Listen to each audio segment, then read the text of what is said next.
Hello! Welcome back po sa Skit TV Guitar Lovers Guitar Tutorial. Nagbabalik po muli ang inyong lingkod para pagsilbihan kayo.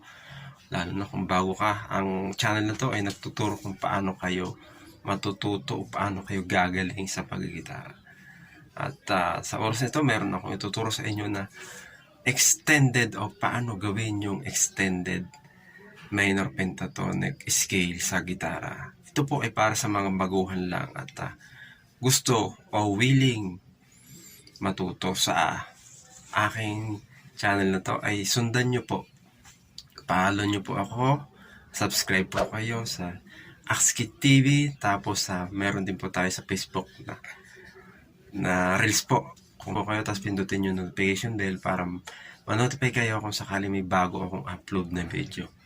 So ngayon, ang aking tuturo na yon ay F sharp minor pentatonic extended.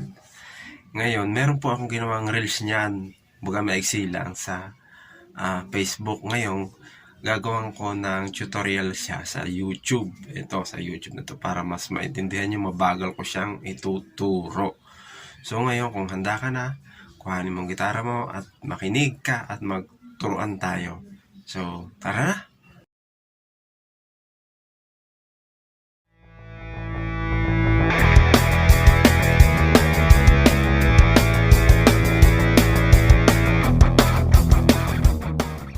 So ayan po, andito na po tayo. Sana po ay nakuha nyo na po ang inyong gitara at sundan nyo pong maigi.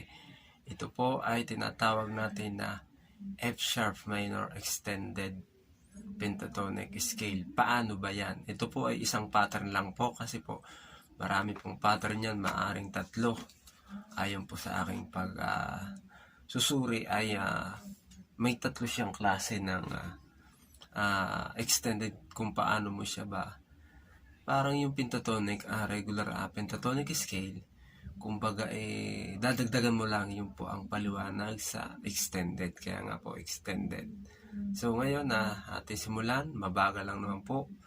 Mabagal lang na tutorial ito at isa pa ay madali lang na kayang-kaya nyo po sundan. So ayan na po. Ito po di F sharp po yan. Ayan, F sharp minor po yan. Gawan po natin yan ng pentatonic scale pattern ng extended.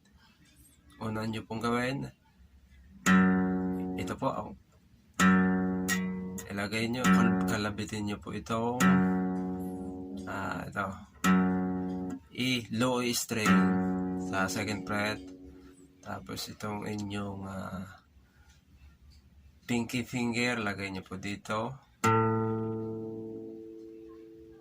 sa sa 5th string ng low E. Tapos itong ating index ulit, baba naman natin.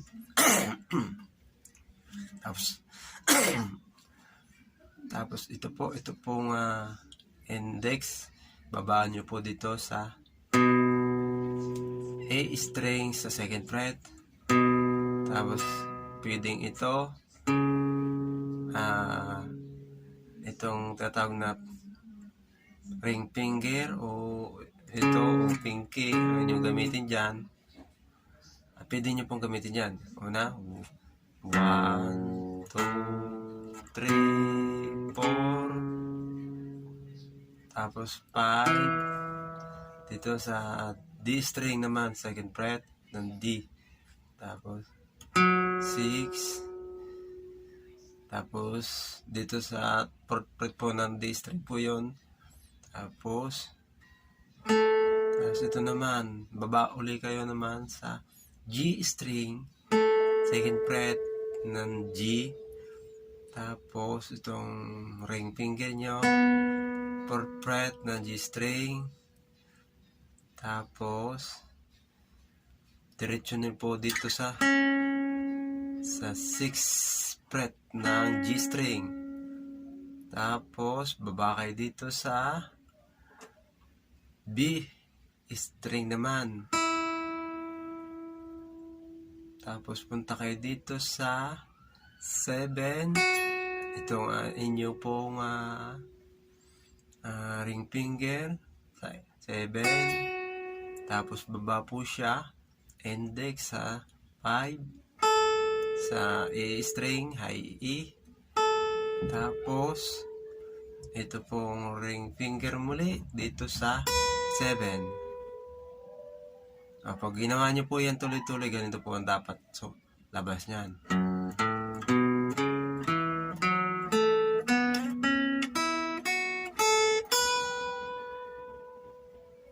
So, ngayon ang gagawin nyo po dyan, di ginawa nyo po yan. Gawin nyo po naman, parang alternate siya. Baga, descending naman.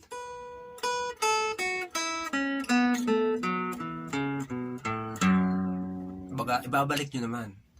Ngayon, ang gagawin nyo dyan, itong papraktisin nyo lang.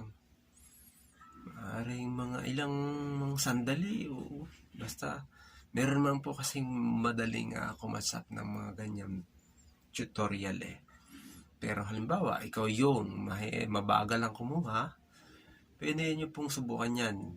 Mabagal lang.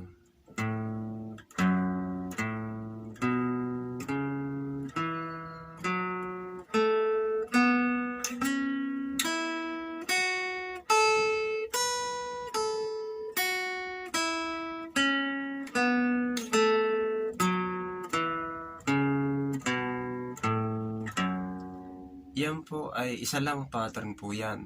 Marami pong pattern po yan 3 yung alam ko. 3. Pero pipili naman kayo na rin ang maging baga sa ibang katawagan. Pwedeng kayo na ang magsiyasat o kayo na ang magsuri kung paano yun magagawa sa inyong sarili. Kasi yan naman pong pentatonic. Basta huwag ka lang mayroong sasalang notes. Importante po yan So, ayan po. Ang patak niyan, F sharp minor.